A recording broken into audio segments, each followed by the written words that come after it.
Connecticut's #1 local news. This is Channel 3 Eyewitness News. Good morning, everyone. Happy Friday Eve. I'm Nicole Nalepa, and here are some of the top stories we're following for you today. In just under 2 weeks, the state's school mask mandate is set to expire. And as Channel 3 Eyewitness News reporter Audrey Russo tells us, what happens next is really anyone's guess at this point. On February 15th, the governor's executive orders on COVID-19 are due to expire. One of those executive orders requires kids to mask up in schools. It's been a heated issue across the country, and Connecticut is no exception. The science is leading us to believe that kids are at minimal risk, that they suffer psychological damage. They don't know how to wear the mask properly half the time. On the other side, the teachers' unions and some parents are asking the governor and the legislature to keep the mask mandate a little longer, citing ventilation in the schools and the fact that students could bring the virus home to siblings under the age of 5 who can't get the vaccine yet. Rushing to do something could have consequences that we really aren't prepared to manage. So we already have staff shortages across the state. And that was Audrey Russo reporting. A 15-year-old girl is in the hospital with life-threatening injuries after she was struck by a car in Manchester last night. Police tell us this happened around 5:30 right on New State Road in the area of Hilliard Street. Now, the vehicle that struck her was found not too far from the scene, and we know that the driver, an 81-year-old, was not hurt and is cooperating with police. So if you know anything about this accident, call Manchester Police. I just got an email from Sharon from Merrill in Sharon. 37 degrees, 0.05 inches of rain so far. And she says she's going to be salting like a 5-star chef today. Which I think is just awesome because she's getting ready for the ice that's moving on in late tonight through tomorrow morning for Northwest Connecticut, and then the rest of the state will follow suit. Hi, everybody. Good morning. Let's start off with the fog. This is in effect until 10 o'clock this morning. We've got a dense fog advisory in effect for all 4 of our southern counties and northern Connecticut. You should be playing along as we have reduced visibility just across, generally everywhere. 1/4 mile in Willimantic, 1/4 mile in Waterbury. Goose eggs in Chester, that's been that way all morning long. It is really tough going. And then a winter weather advisory is in effect for tomorrow for all 8 counties of the state. And that means business as we're expecting some wintry precipitation. Not a major accumulating snow, but we're talking about sleet and freezing rain and icy conditions. This is a massive storm system that spans the nation. I mean, we're talking about winter storm warnings all the way down into southern Texas or close to it, and New Mexico dealing with some of the, I mean, this is just bizarre. All right, so this moisture, the moisture field is going to be rolling in during the day today. It's going to be in the form of rain because we've got a southwesterly flow out there that's pumping up those mild temperatures. So for today, we're wet, but tomorrow it's going to get a little icy. So tomorrow, initially mild. We're talking about temperatures just after midnight. The highs come in the pre-dawn hours, and that rain could be heavy at times. Then for the morning commute, the cold air starts moving in between the hours of about 7 and 10. We start to see that transition from rain to freezing rain and sleet. There could be an inch or 2 of sleet accumulation in the state. And then for the evening rush, it gets really cold, and any moisture that's left over could have an opportunity to change over to snow. So we're going to keep you posted. Here's our Channel 3 early warning dew poll radar. It is showing some wet weather. You've got some bands of moderate rain coming down right now in Litchfield, also in New Haven counties, lighter amounts in Fairfield and in Hartford counties. Rolling out the bus, get on the bus, don't be late for the bus. The kids will be inside today with temperatures that are going to be incredibly mild. So that's the good news. Nobody's below the freezing mark this morning, but we are expecting rain throughout the day today. All right, our iCams, Hartford, you guys have gotten a little bit better in terms of visibility this morning. It's an unbelievably mild start. The typical overnight low is 19. We're 20 degrees warmer than that at 39 degrees. Here's Middletown. You can see things are nice and calm there. Some okay visibility in Middletown as traffic is moving along nicely on Route 9. And Old Saybrook, we'll take you out and show you the fog. We've got some very foggy conditions in Old Saybrook, and we just found out the snakes are fake. They keep the birds away. Yep, those are fake snakes. All right, New Haven on the solar panels, in case you're wondering what I'm talking about.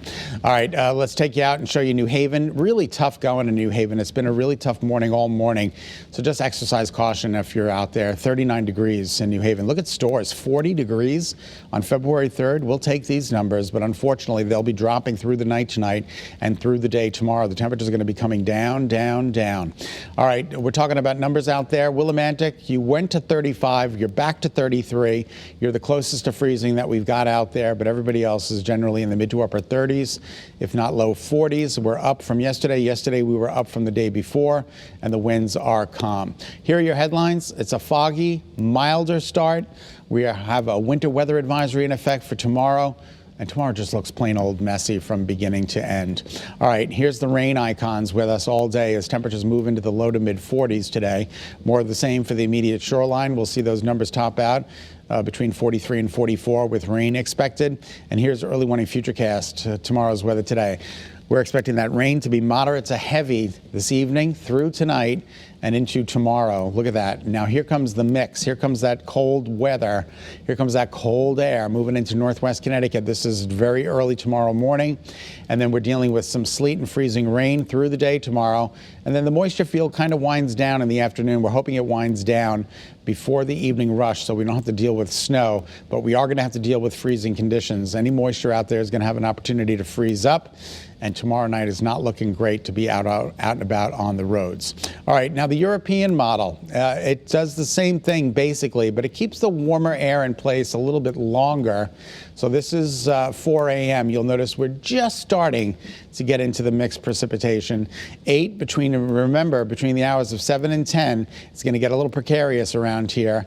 And then by 1, 2 o'clock in the afternoon, we're dealing with sleet and some snow. So it sticks around a little bit longer on the European model, but we'll have to wait and see what plays out. In the meantime, periods of rain today, mild, temperatures in the mid-40s. Your 7-day forecast includes that mix tomorrow, snow, sleet, freezing rain. What a mess. And then Saturday and Sunday, the weather turns around. It's going to be mostly sunny, but it's going to be cold. Look at the overnight low Saturday into Sunday, 7 degrees with daytime highs in the low to mid 20s Saturday, low 30s for Sunday. Monday, Tuesday, Wednesday, we're talking about temperatures in the mid 30s with tranquil, quiet weather.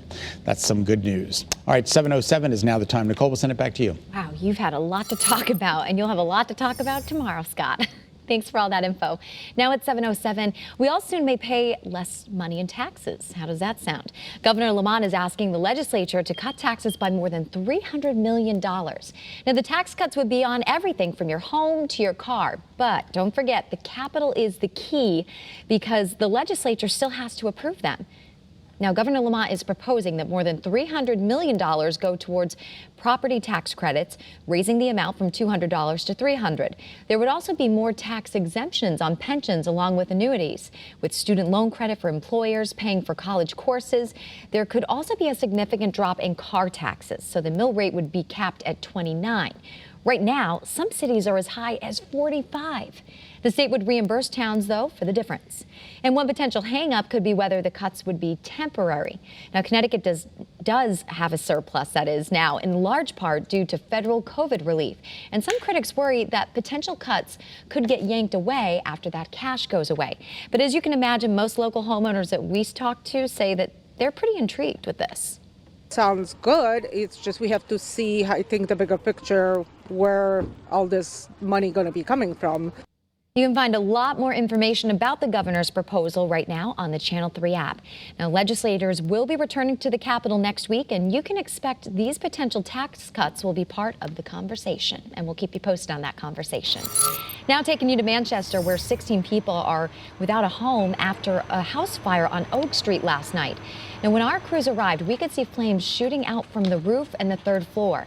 Thankfully, no one was hurt, and we do know that help was called in from surrounding towns.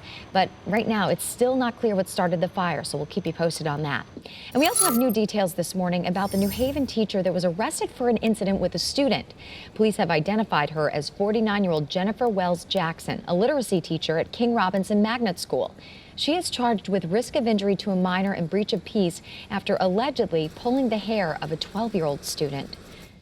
As a way of saying thank you to educators, Ocean State Job Law is making some COVID supplies available for free to school workers. Starting today, teachers, school management, and school support personnel can pick up free hand sanitizer, hand wipes, and disinfecting wipes for their classrooms from any of its 147 stores. No purchase is necessary, and there's no limit on quantity while in-store supplies last. You will have to show some kind of proof of employment with photo ID, and documented homeschoolers, by the way, are also included in that offer. Thank you so much for tuning in to Eyewitness News on this Thursday or Friday Eve. Remember, you can get news and weather updates anytime in the Channel 3 app. If you are headed out there soon, please take it easy. It's very, very foggy in parts of the state. Be healthy, stay positive. We'll see you back here tomorrow to weather another storm.